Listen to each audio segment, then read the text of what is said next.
வடகிழக்கு மாகாணங்களிலே மீள்குடியேற்றப்பட்டவர்களுக்கு தான அடிப்படை வசதிகளை நாங்கள் இப்பொழுது செய்து கொடுத்து வருகிறோம்.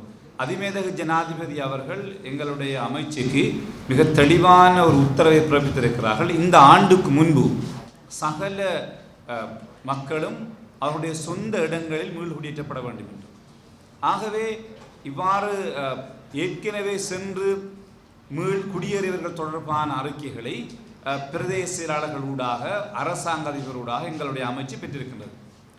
இதுவரை வேறு பிரதேசங்களில் வாழ்ந்து அவர்கள் குடியேறாதவர்களாக இருந்தால், அவர்கள் தமிழ் மக்களாக இருக்கலாம், சிங்கள மக்களாக இருக்கலாம், அல்லது முஸ்லீம்களாக இருக்கலாம், யாராக இருந்தாலும் அவர்கள் மீண்டும் தங்களுடைய சொந்த பிரதேசங்களில் மீள குடியேற விரும்பினால் உடனடியாக அவர்கள் தங்களுடைய பழைய பிரதேச செயலாளர் அல்லது மாவட்ட அரசாங்க அதிபர் ஊடாக விண்ணப்பிக்க முடியும்.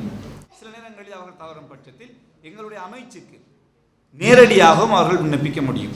நான் இந்த பிரதேசத்திலே வாழ்ந்தேன், எனக்கு மீள குடியேற விருப்பம், ஆகவே எனக்கும் என்னுடைய குடும்பத்துக்கு நீங்கள் உதவி செய்ய வேண்டும் என்று நாங்கள் எங்களுடைய அமைச்சுக்கு நேரடியாக விண்ணப்பிக்கும் பட்சத்திலும் நாங்கள் பிரதேச செயலாளர் அரசாங்கத்தோட அறிக்கைகளை பெற்று அவர்களுக்கான அடிப்படை வசதிகளை செய்து கொடுப்பதற்கு நாங்கள் ஆயத்தமாக இருக்கின்றோம்.